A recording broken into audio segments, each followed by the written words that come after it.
Hey, my honors geometry babies. Hope you're all doing okay. Aloha. No Zoom today. We're going to do this little video thing that should save you some time. You can get into your notes. Sorry to get the stuff up so late. It's ridiculously late, and I've been working on this for 13, 15 hours, something like that, between my classes today. There will be more videos posted tomorrow on how to do things, so let's get started here. In our class, office hours listed at the top of your materials page, which is where you go when you go into the class. I think you see a little yellow circle there. This week of 3:30 to 4:2, Monday 2 to 3 p.m., Wednesday 2 to 3 p.m., Thursday 2 to 3 p.m. because there's no class Friday, and I want to have some time for you to have office hours during the week. Regular office hours, full 5-day weeks, Tuesdays and Thursdays 2 p.m. to 3 p.m., Fridays 9 a.m. to 10 a.m. I forgot the a.m. there, but I think you can figure that out. I'm not going 9 a.m. to 10 p.m. on that one. Message me or email for office hour contact. If you do want to Zoom, I will do it, but I need more than one student or person, so get a couple of people to want it, and I can let you know who they are. Send me a request, and I'll set it up. Sorry, I'm getting a little tongue-tied here. If this program gets a little jumpy, it's because I'm new with it too, so we'll check that out later. Assignments are in your Chapter 11 folder here. And still figuring out the best way to set this up. I have 11-5 and 11-6 week of 3:30 to 4:2. I think you can figure out that's this week. You have those MMPs due today. I didn't put those in here. They were already somewhere else, so I left them there. 11.5 and 11.6 notes this week. Now, no ... so there's nothing extra. You see the ... here means there's more. So you can see right here, submit 11 and 5 and 6 together. Try to take two pictures of 2 pages at a time if possible. You submit less loading time for me. I'll deal with it being sideways. On track time should be done by Monday evening at 8 o'clock for 11.5, 11.6. By Wednesday, that should say at 8 p.m. I didn't get that in there, I'm sorry. Get them into me by Thursday morning at 10 a.m. at the latest. I try to give you a recommended time and a due date to give you a little flexibility if you have some conflicts with other classes, a chance to get something done. Submission is required for this. You see the ... here and here, that means there's more, so I'm going to click on it to go in here and see what we've got. 11.5 work. Please do these online. There's a lot of evens in here. I didn't get a chance to really clean this one up. I knocked out a few problems, but didn't get a chance to go through everyone. Please use the big ideas online. If you needed directions on there, they're posted. I don't remember where. But it's especially useful to do even problems on there because it'll check your answers. This is a great program, guys. It forces you to think about getting it right. Deal with it. It's the same as doing it in the book and checking the odds. You've got the evens being checked too. If you do it online, I'm not going to require a submission this time. I'm not getting through enough of those. You can submit it, especially if you want to ask a question on Zoom. So if you want to see the mistake you made, post it. And I can let you know when you ask a question on Zoom. And I can pull it up. We can take a look at it there. If you do it from the book, you must submit that book because I'll have no record of it being done otherwise. On track, done by Tuesday evening or Wednesday morning. Just make sure it's done by Wednesday, 4/1 at 8 p.m. Let's go back here.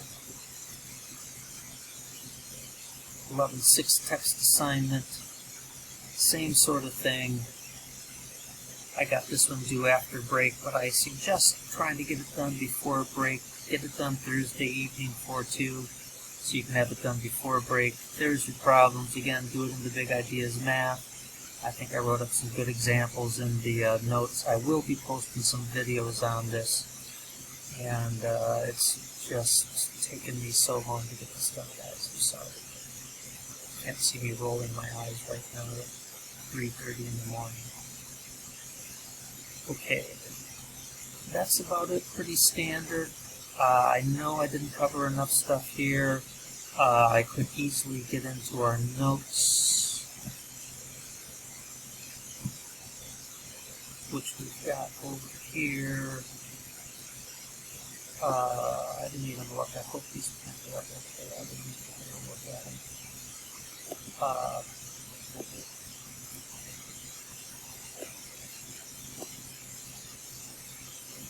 11.5. So you've got notes here.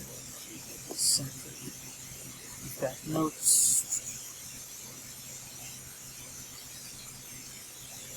A couple examples from the monitoring progress in your book, page 630.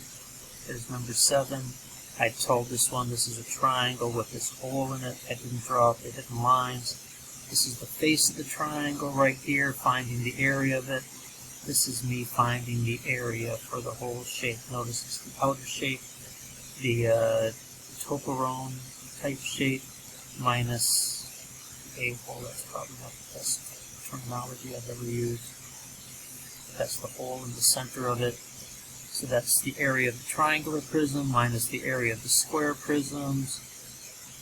This is a minus sign, not a times. This is a times, that's a times, that's a times. Not as clear as I would like, but it is what it is, guys. Got a minus here, that's a minus there. That's the same minus right there. You should get this when you're all through. Just check it.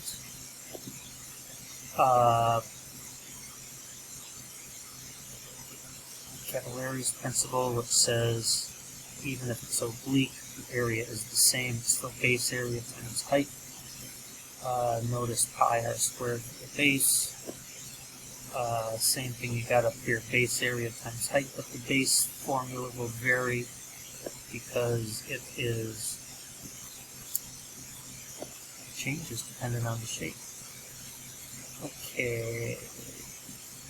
Some examples here. Work this one a little bit for you. Notice they give you the area of the base here, so you don't have to calculate it. Really nice.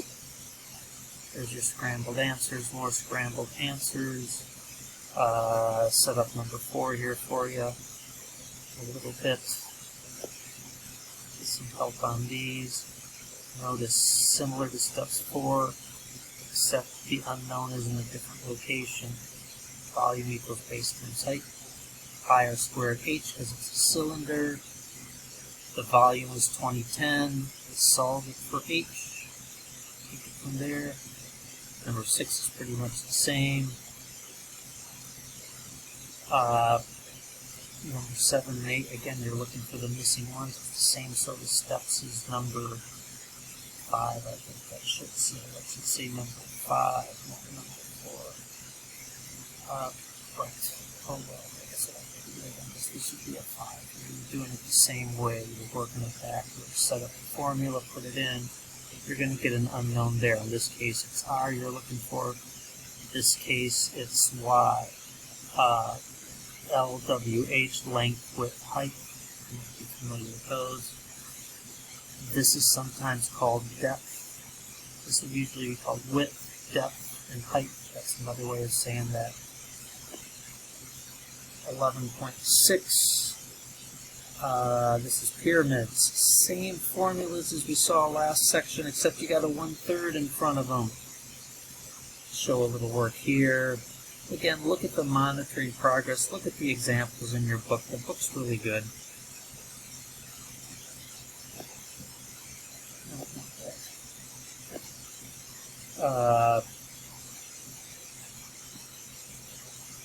Oh, and this is a compound shape, by the way. So this is a triangular prism with a triangular pyramid on top. If you want to see a better picture, look at page 638 in the book number 5. It's not much better, but you see there's your base. You got the same base there. Our top is a little different, so you have a prism plus a pyramid. 3 feet is the height of the prism. 5 feet is the height of, or 3 feet is the height of the pyramid, 5 feet is the height of the prism. That's what's going in over here. Again, you should end up with those numbers at the bottom. Some examples, I've started them for you. Working stuff backwards again. This is an interesting one, number 10. I skipped over that in the notes earlier. Oh, that's in the 11.5 notes I kind of skipped over. That's the similar solid stuff right here. Again, there's a little small work here. I got MMP, not MMP, that should be MP. The first one. So that's going to say MMP in the book, or in what I printed, but it's not going to get fixed. Look at the examples. You see I'm following it right here. Here's the big prism C, here's the small prism D, there's my K, C to D,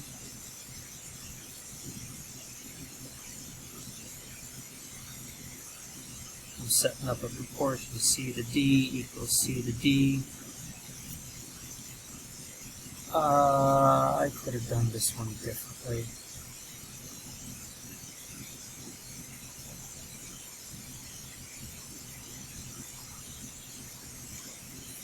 But I didn't. You've got to cube this, set it up. I did this one like I did it in the book. I'll try to post some other ones on that. I don't know if that's my best example. Probably shouldn't be saying that, but oh well. It does work, but basically we're cross multiplying here. I did the old switcheroo to get this. You've seen us do that switching those two before. That gave us this over here. Multiply it out, you get 24. That's going to be what you do down here in number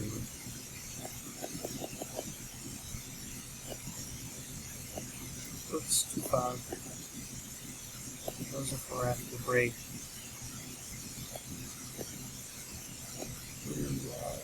That's what you're doing with this pyramid here. You can see I'm setting up the same sort of proportion and solving it. Biggest thing is to make sure it's B over A, it's B over A here. If you do A over B, it's got to be A over B here too. It works both ways. Okay, that's about it, kids. That's all I have time for. This went longer than I wanted it to anyways. Now I gotta stay up while this thing uploads, so we'll catch you later. Have a good night. Good luck with it. There'll be some help videos posted. Again, you can send me, oh, that's still picture there. We don't need to see that. You can send me questions online. I will have those office hours open. And good luck, and we'll talk to you soon. Stay safe.